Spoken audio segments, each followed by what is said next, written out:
Hi, hello, welcome back to my channel. எல்லாரும் எப்படி இருக்கீங்க? ஃபர்ஸ்ட் டைம் வீடியோவை பார்க்குறவங்களா இருந்தால் சப்ஸ்கிரைப் பண்ணிடுங்க, மறக்காமல் பெல் ஐக்கானை கிளிக் பண்ணிடுங்க. அப்போ தான் நான் போடுற வீடியோலாம் நோட்டிஃபிகேஷனாக உங்களுக்கு உடனே வரும். இன்றைக்கி நம்ம பருப்பு உருண்டை குழம்பு தான் பார்க்க போகிறோம். அதை எப்படி செய்யலான்னு பார்க்கலாம் வாங்க. இந்த மாதிரி ஆளாக்கு எடுத்துக்கோங்க. இந்த ஆளாக்கில் முக்கால் ஆளாக்குக்கு பட்டாணி பருப்பு எடுத்துக்கோங்க. இதுலேயே கால் ஆளாக்கு வந்து துவரம் பருப்பு எடுத்துக்கோங்க. உங்களுக்கு இந்த அளவு இந்த இது இல்லை அப்படின்னா, ஆளாக்கு இல்லைன்னா இந்த மாதிரி ஒரு சின்ன டம்ளர் எடுத்துக்கோங்க. இதில் முக்கால் டம்ளர் அளவுக்கு பட்டாணி பருப்பு, கால் டம்ளர் அளவுக்கு துவரம் பருப்பு எடுத்துக்கோங்க. அடுத்ததாக சின்ன வெங்காயம் இந்த மாதிரி பொடி பொடியாக கட் பண்ணி வச்சுக்கோங்க. பெருங்காயம் நான் கட்டி பெருங்காயம் எடுத்துருக்கேன், அது கொஞ்சம் வாசனையாக இருக்கும், அதனால் இதை எடுத்து வச்சுருக்கேன். இதை லேசாக ஃப்ரை பண்ணிவிட்டு நுணுக்கி வச்சுக்கோங்க. அடுத்ததாக பூண்டு ஒரு 4-5 பல் அப்படி பொடியாக நறுக்கி வச்சுக்கோங்க. தேங்காய் இந்த அளவுக்கு எடுத்துக்கோங்க. அடுத்ததாக எண்ணெய் தாளிக்கிறதுக்கு மஞ்சத்தூள் 1/4 ஸ்பூன், வீட்டில் அரைச்ச மிளகாப்பொடி நான் இதில் எல்லாம் கலந்துருக்கேன், சாம்பார் தூள், புளி ஊற வச்சுருக்கேன், தக்காளி 2 தக்காளி எடுத்துக்கோங்க, வெந்தயம் தாளிக்க, சீரகம், உப்பு, கடுகு, கருவேப்பிலை, கொத்தமல்லி, இவ்வளோதாங்க.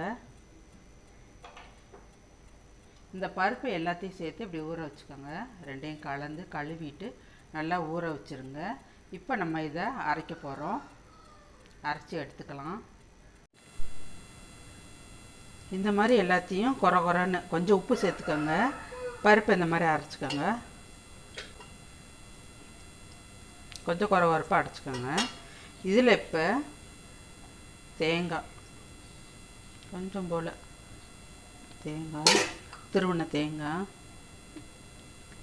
கொஞ்சம் சின்ன வெங்காயம் பொடியாக நறுக்குனது,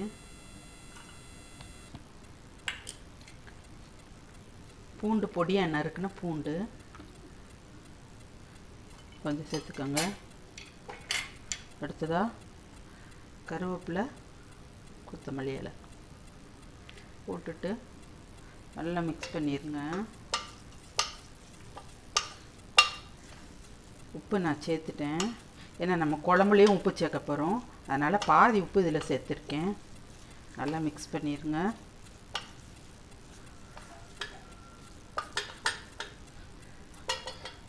பண்ணிவிட்டு இந்த மாதிரி ஒரு தட்டு எடுத்துக்கோங்க, இட்லி தட்டு, மினி இட்லி தட்டு எடுத்துக்கோங்க. அதில் நல்லா எண்ணெயை தடவி வச்சுருங்க. கீழ் தட்டு வேண்டாங்க, மேல் தட்டு, அடுத்த உள்ள தட்டில் எண்ணெயை தடவிடுங்க. தடவிட்டு இந்த மாதிரி வச்சுக்கோங்க. வச்சுட்டு நம்ம சின்ன சின்ன உருண்டைகளாக குட்டி குட்டியாக அந்த தட்டு அளவுக்கு, அப்போ தான் எல்லாம் ஒரே ஷேப்பாக இருக்கும்.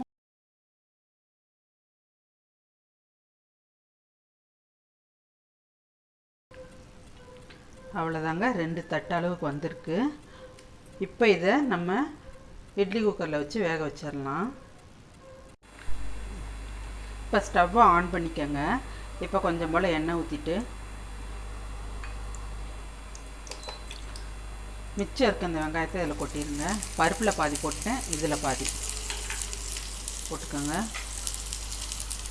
வதக்கிடுங்க. அடுத்தது தக்காளி பொடியை நறுக்கி இதையும் சேர்த்துக்கோங்க.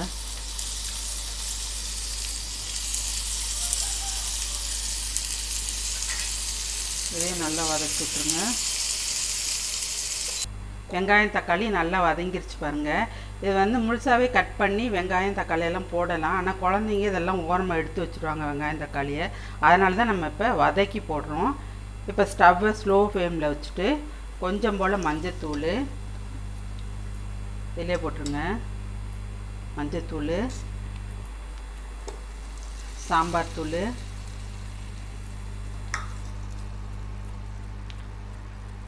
கொஞ்சம் தேங்காய் போட்டுட்டு நல்லா கிளறி விடுங்க.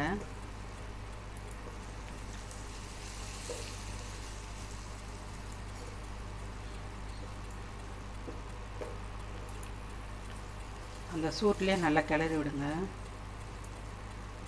எல்லாம் ஒன்று சேர்ந்து வரணும்.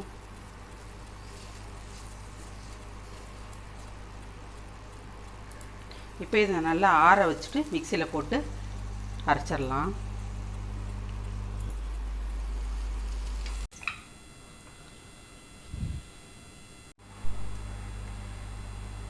இப்போ இந்த பெருங்காய கட்டியை வறுத்து எடுத்துக்கலாம். போட்டு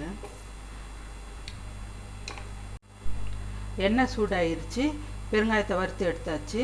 இப்போ வந்து அடுத்ததாக சீரகம், வெந்தயம் இது ரெண்டையும் போட்டுருங்க.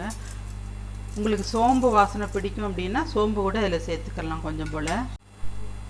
இப்போ நம்ம அரைச்சி வச்ச மசாலாவை இதெல்லாம் கலக்க போகிறோம். இந்த மசாலா நீங்கள் அரைக்கும் போது புளி ஊற வச்சுப்பீங்க இல்லையா, அந்த தண்ணியை சேர்த்து அரைங்க. கொஞ்சம் கொஞ்சமாக தண்ணி தேவைப்படும் இல்லையா, அந்த சமயத்தில் இந்த புளி ஊற வச்ச தண்ணியை கொஞ்சம் கொஞ்சமாக சேர்த்து அரைங்க.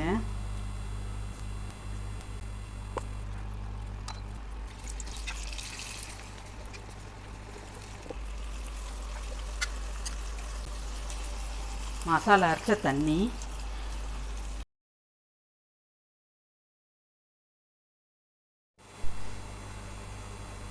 நல்லா கொதிச்சு வருது பாருங்க குழம்பு. ஆல்ரெடி எல்லாமே வதக்கி அரைச்சனால ரொம்ப கொதிக்கணும்னு அவசியம் கிடையாது. ஆனால் அந்த மசாலா அரைக்கும் போது புளி தண்ணி கொஞ்சோண்டு ஊற்றி அரைச்சேன் பார்த்தீங்களா, அந்த பச்சை வாசனை போகிறதுக்கு தான் நம்ம இப்போ கொதிக்க விடுறோம்.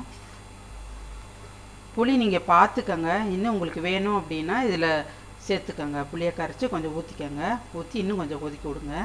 இந்த சமயத்தில் நம்ம உருண்டை வேக வச்சுருக்கோம் பார்த்தீங்களா இட்லி தட்டில், அது பாதி வேக்காடு வெந்தால் போதும். அதை இப்போ இதில் சேர்த்துருங்க. இந்த குழம்புல உள்ள மசாலாலாம் இதில் சேரணும். பாருங்கள் நல்லா வெந்துருச்சு. ரொம்ப வேக விட்டிங்கன்னா காஞ்சி போன மாதிரி ஆயிரும். அதனால் பாதி வெந்தால் போதும்.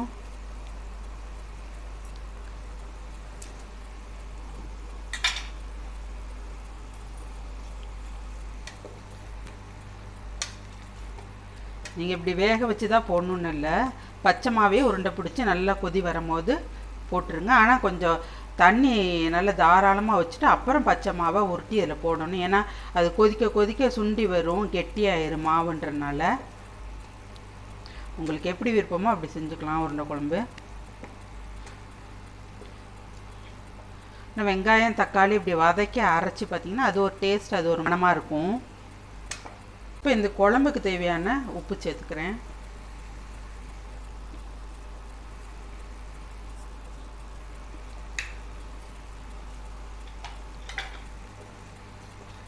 அடுத்ததாக கருவேப்பிலை, கொத்தமல்லி இலை பொடியாக நறுக்கி அதையும் இதில் சேர்த்துக்கோங்க. கடைசியாக பெருங்காயத்தூள் வறுத்து பொடி பண்ணி வச்சுருக்கேன், இதையும் இதில் சேர்த்துக்கோங்க. ஏன்னா சாம்பார் பொடியில் அந்த பெருங்காயத்தூள் சேர்க்கலை, அதனால் நான் கடைசியாக வறுத்து பொடி பண்ணி இதில் போட்டிருக்கேன்.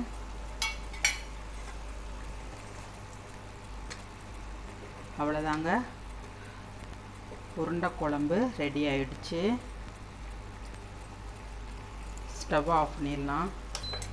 அருமையான உருண்டை குழம்பு ரெடி ஆயிடுச்சுங்க. இதை வந்து வேறு பவுலுக்கு ட்ரான்ஸ்ஃபர் பண்ணுவோம்.